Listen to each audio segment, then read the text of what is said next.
makapamuhay na tayo ng normal, ano po. So, before I start, on behalf of my wife, nagpapasalamat po kaming lahat for your prayers, nakakatuwa po. Kanina wala daw testimony. I will grab the opportunity for this testimony, na magpasalamat sa inyong lahat. Really, talagang forever grateful sa inyo at sa Panginoon dahil sa ginawa niya sa buhay ng aking asawa, From that diagnosis of cancer but become negative, and isa pa yung provision ng Lord. Alam niyo po ba yung bill namin is 66,000 and I paid 40 dirham. Purihin po ang Diyos. Nakakatuwa po, Sabi ko, kino-compete ko ngayon 66,000, that is more than 1 million pesos. So, sabi natin, kung sa Pilipinas, saan natin kukunin yung 1 million pesos? Pero, napakabuti po ng Diyos. Purihin po ang Diyos. Hallelujah, Jesus. So, nakakatuwa po. That's why, yan nga, yung sinasabi natin, yung pinag-uusapan natin, yung life is very fragile, Talagang hindi mo alam kung ano yung mangyayari bukas, At yun yung dapat nating hino-hold talaga na ingatan natin yung ating mga buhay, And that is what we will be talking today, po. Our text for today is taken from the book of Psalms, chapter 90, verse 12. Yung title po ng ating message ngayon is, Count What Counts. Count what counts. So, count what truly matters. Di ba? You count what truly matters. So, in Psalms chapter 90, verse 12, ang sabi po dito, teach us to number our days that we may gain a heart of wisdom. So, ito po ay panalangin ni Moses, po. So, imagine, binigyan kayo ng 30 days na lang to live. Imagine 30 days to live, isang buwan. What are you going to do in the next days of your life? Ano kaya yung mga gagawin ko? Yung 30 days na lang ako, araw-araw, bukas, ano kaya yung gagawin ko sa pangalawang araw, sa pangatlong araw, ano kaya gagawin ko? Siguro yung iba, ay, mawawala na pala ako. I have to do whatever I want. I will eat whatever I want to eat. Kaliwali na yung mga kolesterol. Kaliwali na yung mga sugar na yan, Siguro, pagka alam mo 30 days ka na lang, or sasabihin mo, yung dream ko, makapag-drive ng Ferrari, Lamborghini. So, I will do that. Diba? Yung iba siguro maaaring ganun, So, you will enjoy life to the fullest. But, on the other hand, some people will say, ano sasabihin? I will ask forgiveness to all I have offended. Kasi mawawala na ako eh. So, I have to ask forgiveness doon sa mga tao na na-offend ko, Or, I will forgive all those people na naka-offend sa akin. So, yun yung mga bagay, I will visit all my loved ones. Isa-isa kong bibisitahin yung mga mahal ko sa buhay. Gusto kong i-enjoy yung 30 days remaining, Talagang, kasi yung buhay natin, sabi ko nga, hindi natin alam kung ano yung mangyayari bukas, So, most likely, we will be focusing on the things that truly matters. Pag alam mo na you have 30 days to live, kung ano ba yung mahalaga sa buhay mo, you will be focusing on that thing. And ano ba yung things that truly matters? Ano ba yung bagay na talagang nagka-count? Kasi, sabi ko nga, limited lang yung time natin, So, the things that truly matters is yung eternity. The life after this life. Yun yung sinasabi ng ating verse. Teach us to number our days that we may gain a heart of wisdom. We have to number our days. We have to value our time. Kasi hindi guaranteed yung bukas natin eh. Kaya lang tayo nakakatulog ng mahimbing because of that hope. Sabi ko nga, bakit kayo nagseset ng relo? Para gumising na umaga. Alam niyo ba na magigising pa kayo bukas? But you are setting the time, the clock, no? Because of that hope, because of that love na alam natin yung Panginoon, binabantayan tayo. Pero hindi guaranteed yun because alam natin, yung iba, sabi nga, hindi na nakaabot sa kinabukasan. So, kung ganito yung buhay, the reality of life, masasabi natin that, number one, life is short. Life is short. Don't waste it. Don't waste that life. Sabi sa James chapter 4, verse 14, you are a mist that appears for a little while and then vanishes.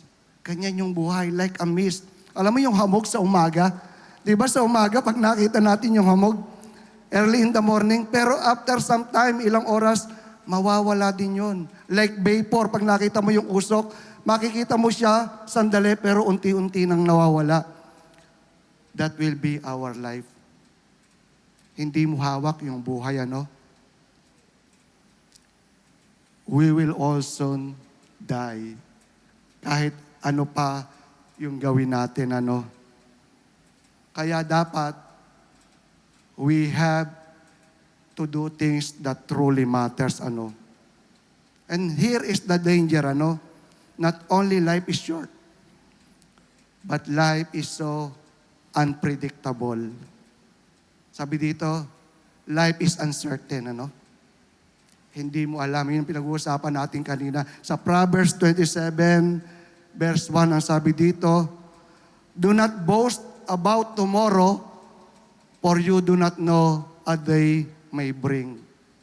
So huwag mong ipagyabang na sasabihin mo, nakalagay doon, pupunta ako sa ganitong lugar, mamamasyal ako, magtatrabaho ako ng mabuti, pupuntahan ko yung iba't ibang places dito sa UAE or sa mundo. Pero sigurado ka ba na bukas gising ka pa? Life is uncertain, ano? Kaya ako minsan nga, pag may nababalitaan tayo na mga kakilala natin, sasabihin, oy, namatay na si ganun ah. Ang sasabihin niya, kausap ko lang kanina, di ba? Kaya kausap ko lang siya kanina. Tapos eto, wala na siya. That how life is fragile, ano? Kaya dapat, we will be preparing our lives, we will be doing our lives for all the things that truly matter, ano? So kung ang buhay is short, and kung yung buhay natin is unpredictable, ano, how should we live? Ito yung dapat natin ngayon. Paano ba tayo mamumuhay araw-araw? Kasi maiksi lang ang buhay, unpredictable pa, paano tayo mamumuhay? Ang sabi dito sa Ephesians chapter 5, verse 15 to 17, be very careful how you live, not as unwise, but as wise, making the most of every opportunity because the days are evil. Therefore, do not be foolish, but understand what the Lord's will is. Nakita natin sa verses na yung mga instruction, ang daming instruction ng Diyos doon na sinasabi on how to live. Be careful, be wise, take the opportunity, do not be foolish, understand the Lord's will is. So ito yung sinasabi ng Diyos. So kung lalaliman natin, if we go to the deeper of that instruction, ano, ang sabi, number one is, we should walk with intentionality. Sabi, be very careful then how you live not as unwise, but as wise. Hindi ito suggestion, but this is a wake-up call for each and every one of us. Ano? Kasi masyado tayong careless sa lahat ng bagay and even sa ating buhay. Lagi tayong nagmamadali. Ewan ko ba kung bakit tayo nagmamadali lagi. Ano? We are always in a hurry of everything. Ano? Pag nasa trabaho, we are in a hurry to finish our job. Gusto na nating makauwi. Kung minsan naman, pag kumakain tayo, we are in a hurry to eat. Gusto nating makatapos agad kumain. Ano man gusto natin? Para makapag-nap, makapagpahinga. Kaya nga yung sa pagkain, naglabasan yung mga instant, no? A lot of instant of everything. Sino yung may Indomie sa bahay? Siguro, yung iba Lucky Me. Pero ako, Indomie na yung paborito ko ngayon. Dati Lucky Me na nasa Pilipinas. So you know Indomie, alam naman natin siguro yung Indomie. So instant noodles, made from China ba yun? Korea? Indonesia. So sa bahay may ganun doon. Alam natin junk food yun, pero kuha niya na, tawag dito, pang emergency, correct, yun ang sasabihin ko. Pagdating mo sa bahay at wala kang maluto, dadamputin mo na si Indomie. So, gusto natin instant yung buhay. Lagi tayong nagmamadali. Kaya nga may 3-in-1 coffee, instant coffee. Lalagyan mo na lang tubig, hahaluin na. Buti, kahit nga ngayon, may kape na rin na lalakalagay yata sa pack, ano? So, everything is instant. We are always in a hurry. So, kahit sa buhay, nagmamadali tayo. Nagmamadali tayo, no?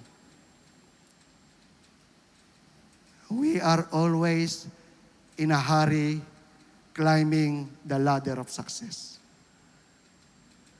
But when we reach the top, we realize that the ladder is leaning on the wrong wall.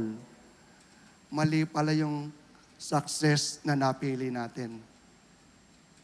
Kasi mostly, we are focusing on material things, We are focusing on all those things. Sasabihin natin, kaya tayo nandito sa Dubai para kumita ng maraming pera, makapagpadala. Yes, kailangan natin yun, Kailangan na ang pamilya natin yun. But you don't have to forget the things that truly counts, that truly matters. Kaya nga yung pinag-uusapan natin, yung buhay doon sa kabilang buhay. Kasi after this, there is life after this, At iyon yung dapat nating paghandaan. Kaya nga sinasabi dito, yung pinag-usapan natin kaninang verse, teach us to number our days that we may gain a heart of wisdom. So, kailangan daily i-evaluate natin yung buhay natin, Dapat yung mga decision natin in line doon sa eternity. Kasi sabi nga, whatever you do here on earth will echo to eternity. Kasi isang araw haharap tayo sa Diyos. Haharap tayo sa Diyos at magsusulit tayo. We will give an account to God to whatever we did here on earth. We will give an account.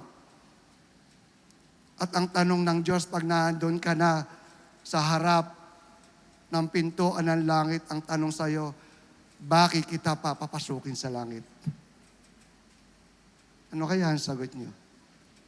Bakit kita papapasukin sa langit? So, tatanungin kayo ng Diyos. At iyan ang pag-uusapan natin tuloy hanggang mamaya. So, we have to be ready, Hindi tayo nananyamba dito sa lupa na hindi natin alam kung saan tayo pupunta. We have to know. Dito pa lang sa lupa, alam na natin kung saan tayo pupunta. Sabi dito, yung second instruction ng Diyos, ang sabi dito is, redeem your time, making the most of every opportunity. You always grab the opportunity, ano? Kasi pag hindi mo, ang sabi, yung opportunity daw, sabi, if you miss it, you will lose it. Pero talaga sa totoo lang, hindi naman nawawala yung opportunity na kukuha ng iba. Naniniwala ba kayo doon? Hindi nawawala. If you lose this opportunity, yung iba yung makakakuha. Hayaan nyo ba yon na makakuha?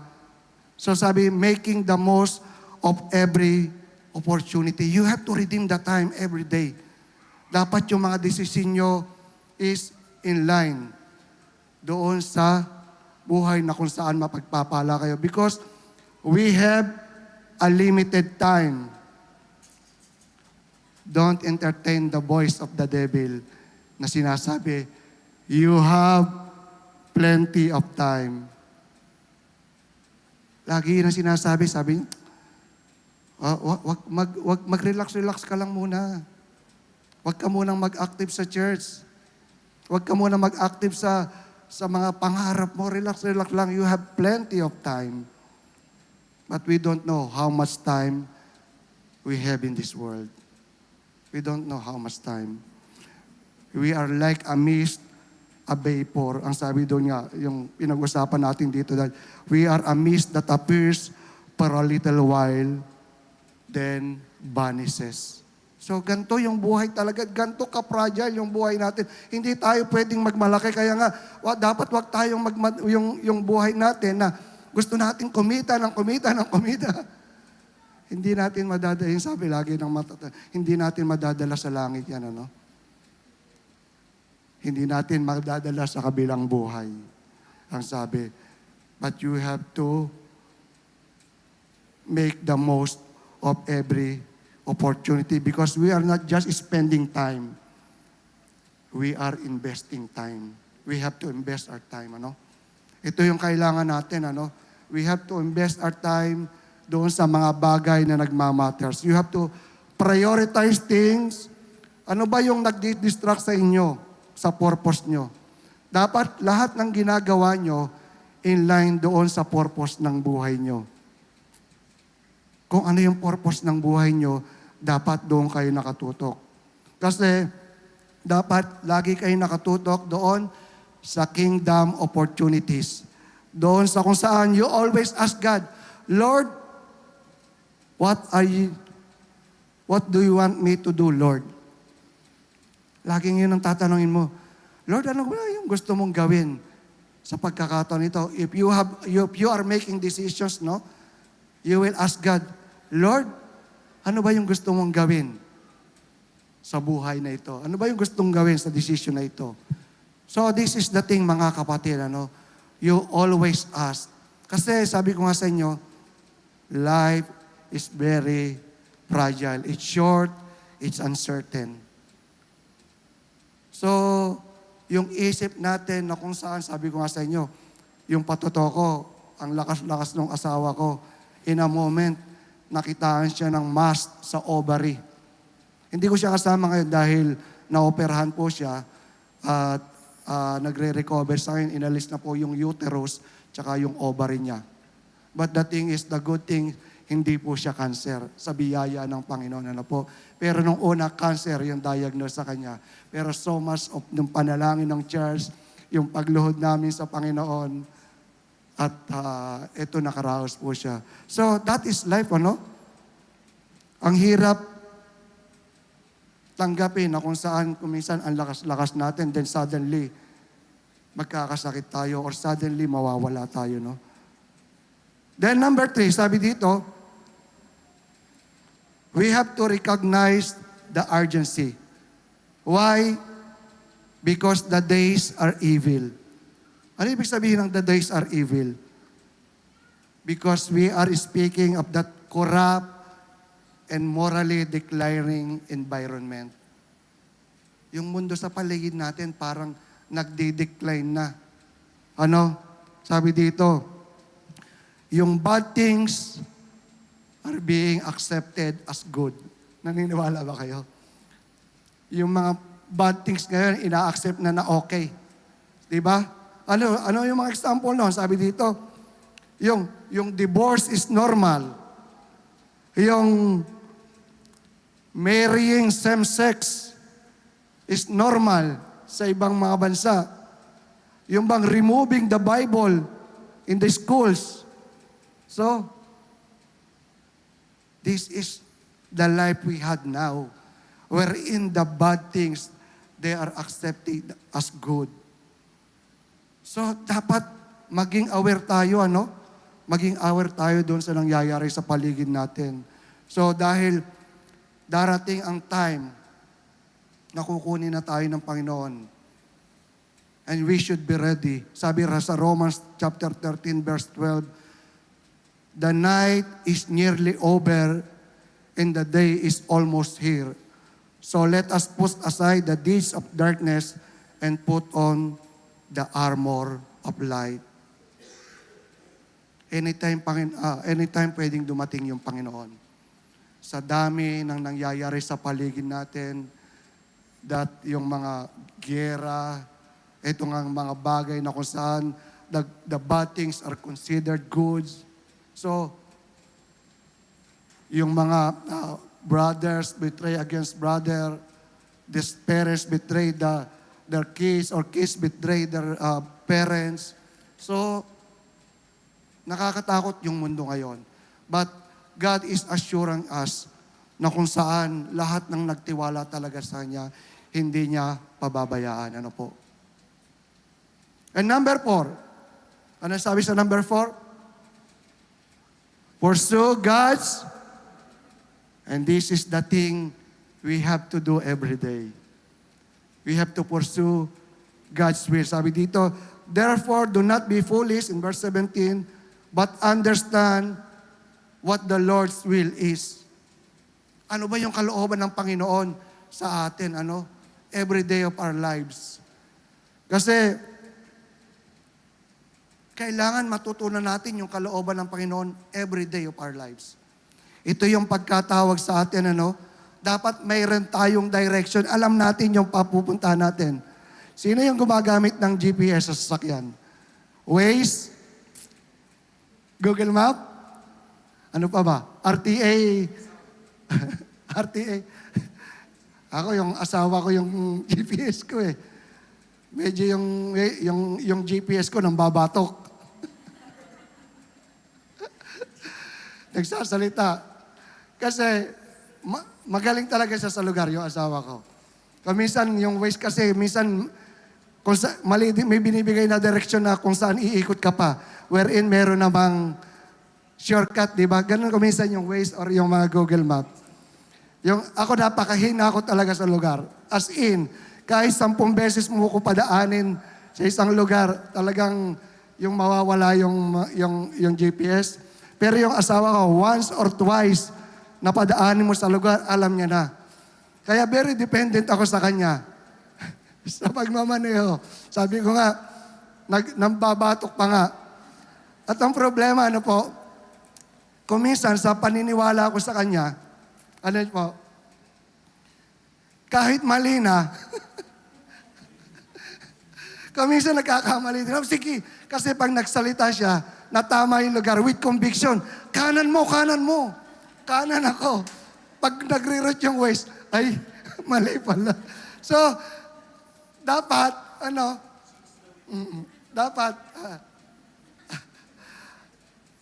we have that GPS in our lives, yung Bible. Ito yung nagsasabi ng direction sa atin, yung Bible. Kung ano yung dapat natin gawin, kung ano yung direction na pupuntahan natin. We have to read our Bible, This is the direction, Kasi dapat alam natin, sabi nga, you have to pursue God's will. Dapat alamin natin yung kalooban ng Panginoon. Dapat i-align natin yung mga decision doon sa purpose ng Panginoon. Lagi nating tatanong, Panginoon, ano ba yung gusto mo sa buhay ko? Sa bawat decision natin, Each of us should be careful how we live, po. Because if we are not walking carefully, we are walking dangerously. Alagang delikado po. Kailangan be careful tayo, no? Kasi nga, we may be, sabi ko nga sa inyo, we may be busy achieving success. Eh, ano ba yung success sa atin? Ano? Normally nga, kaya sabi, kaya tayo nag-abroad para guminhawa yung buhay, para kumita, makasave. Wala namang pong problema doon. Gusto ng Diyos na pagpala tayo bawat isa. But don't forget the things that truly matters. The things that counts, ano? Kasi kung minsan nawawala yung focus natin, ano? We are focusing on gaining wealth. Lagi yun yung nasa isip natin. Dahil kung minsan, yun ang sukatan ng mundo, ano? Kung sino yung, kung sabi, pag mayaman ka, pinagpala ka, totoo ba yun? Naniniwala ba kayo na hindi naman lahat ng mayaman ay pinagpala? Kung mayaman ka at pinagpala ka, bakit may mga mayayaman na nakukulong? Bakit may mayayaman na nagpapakamatay? Bakit may mayayaman na maraming tao ang galit? Kung kayamanan, eh talagang magbibigay sa iyo ng kaligayahan, kasayan, and that's the thing that truly matters. Dapat wala nang mga ganun, ano? Kung minsan nasa-sidetrack tayo ng purpose na kailangan mag-gain ako ng mag-gain ng wealth. Pero alam niyo po ba, gusto ng Diyos na mapagpala tayo. Bawat isa sa atin because God loves us and has a wonderful plan for our lives. Ang sabi sa John 3:16, "For God so loved the world that He gave His only Son, that whoever believes in Him should not perish but have eternal life." Ganun na lamang yung pag-ibig ng Diyos sa sanlibutan, namatay siya para sa atin, ano? Pero ang tanong, why is it that most people are not experiencing that abundant life? Kasi ang plano ng Diyos, sabi niya, I came that you might have life. Sa John 10:10, sabi niya, I came that you might have life and that you might have it abundantly.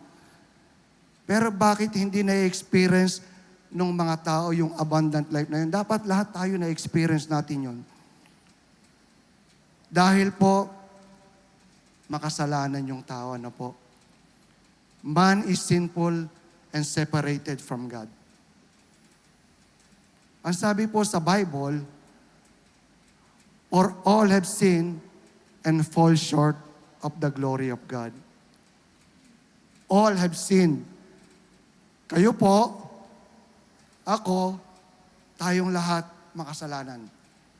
Yun po yung sinasabi ng Biblia. All have sinned. Wala pong perpekto sa atin.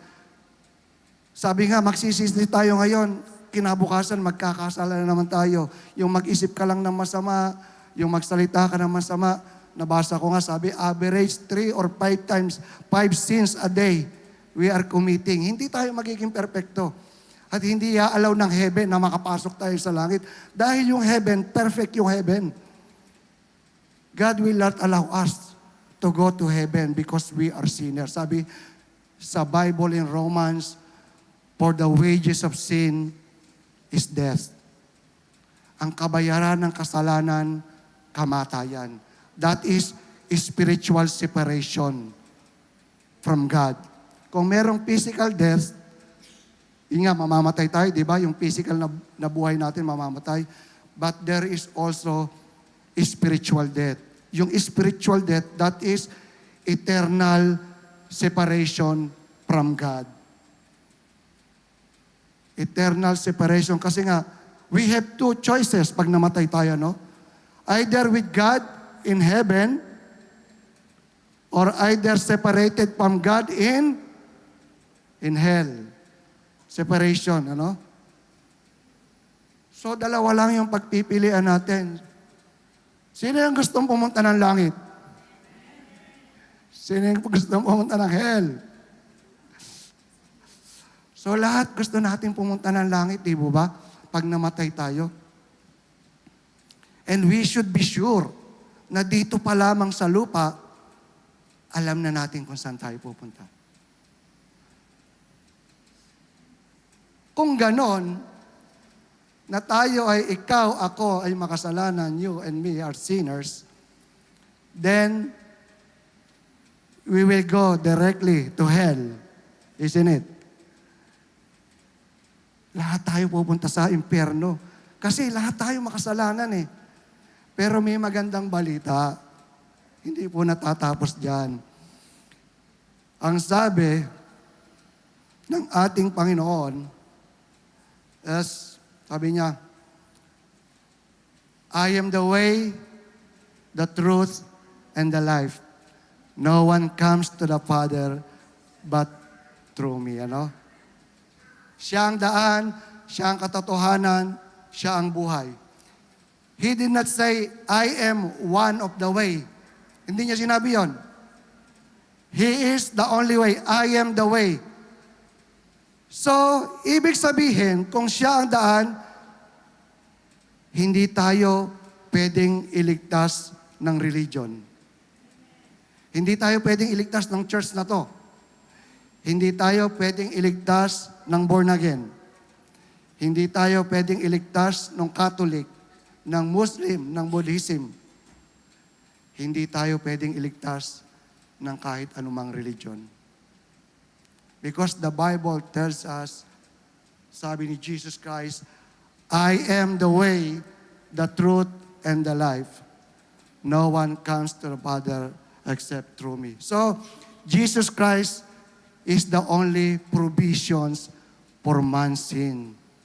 Through Him, we can experience God's love and plan for our lives. Sa pamamagitan lang ni Kristo. Kasi marami sinasabi,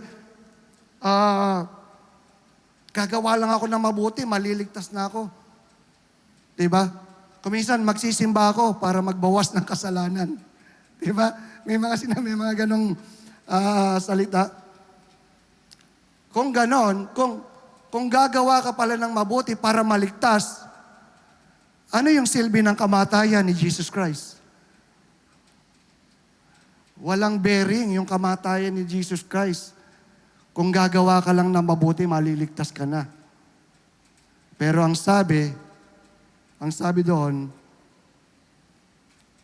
si Jesus Christ ang tamang daan, ang tanging daan. Pero, hindi lang sapat na malaman nyo that Jesus Christ is the answer for our salvation. Kahit yung diablo, kilala si Jesus Christ. At nanginginig pa nga sa takot pag nakikita niya si Jesus Christ.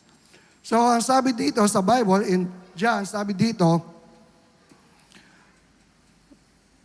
for as many who believe in His name, who receive Him, He gave the right to become children of God. Lahat daw po nung tumanggap kay Kristo, nagtiwala kay Kristo, ay binigyan ng karapatang maging anak ng Diyos. Yun lamang tumatanggap sa ating Panginoong Hesus. Ang nagtitiwala sa Panginoong Hesus, ang siyang magiging tunay na anak ng Diyos. Kasi sabi nga dito, in Ephesians chapter 2, verse 8 and 9, for by grace, you have been saved through faith. And this is not from yourselves.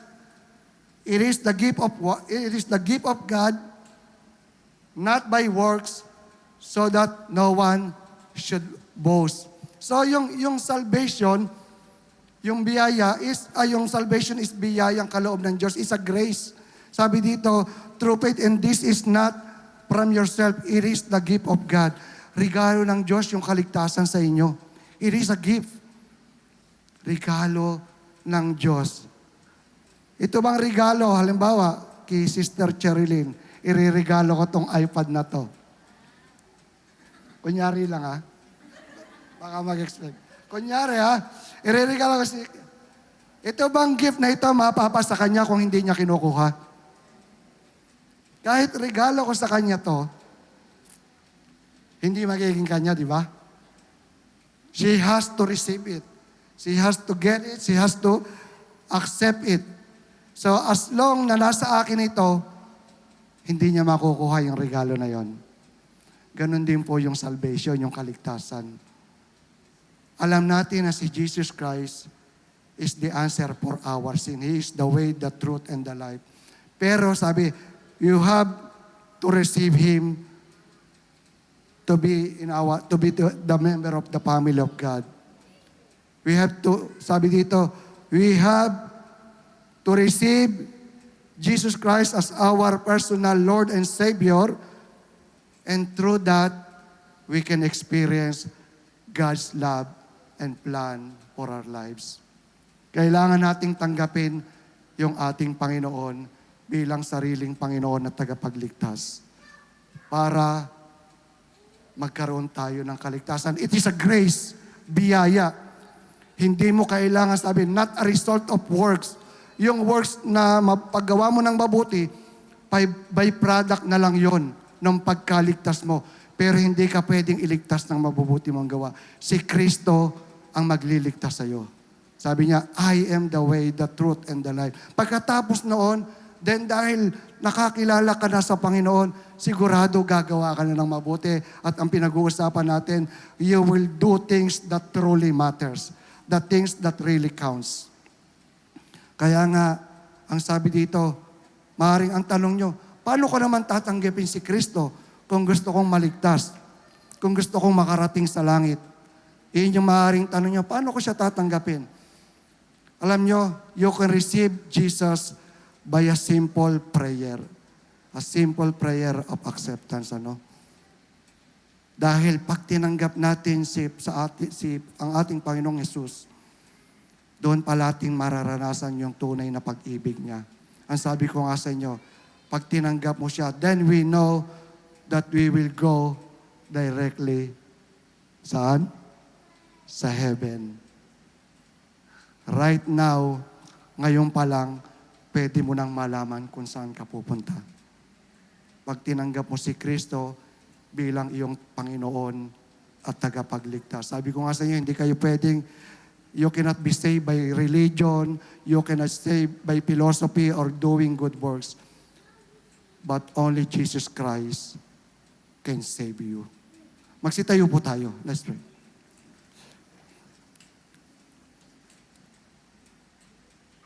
Ang Panginoon naghihintay ngayon sa atin, And we have to decide for ourselves. Mananalangin po tayo ngayon, Mananalangin tayo. And those who want to receive Jesus Christ as their personal Lord and Savior, you must repeat after me. It is between you and God this morning, I request everyone to close their eyes, and you have to talk to God today. And we will be praying the prayer of surrender, the prayer of acceptance. Please repeat after me. Lord Jesus, I need you. Thank you for dying on the cross for my sins. Forgive me for all the sins I have committed. I receive you now as my Savior and Lord. Take control of my life and make me the kind of person you want me to be. This we pray in Jesus' name. Amen and amen. Purihin po ang Diyos. Kung idinalangin niyo po ang panalangin na yon with sincerity in your heart, definitely, anytime na kunin pa tayo ng Diyos, we will go directly to Him, to heaven. And those who just received Jesus Christ today, ito na po yung magsisimula ng bagong journey ng inyong buhay. Po.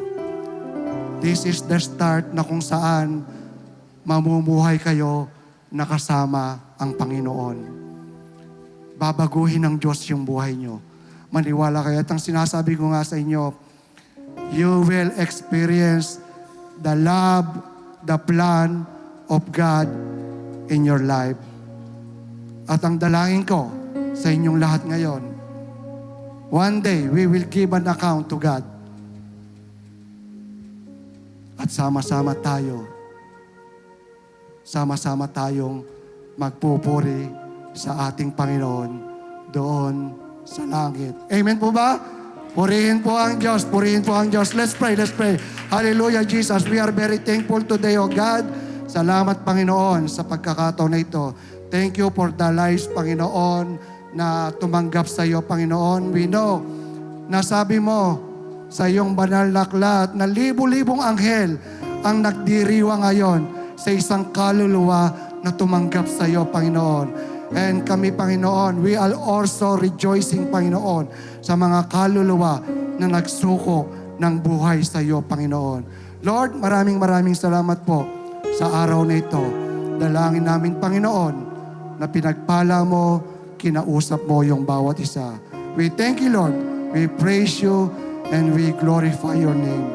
This we pray in Jesus' name. Amen.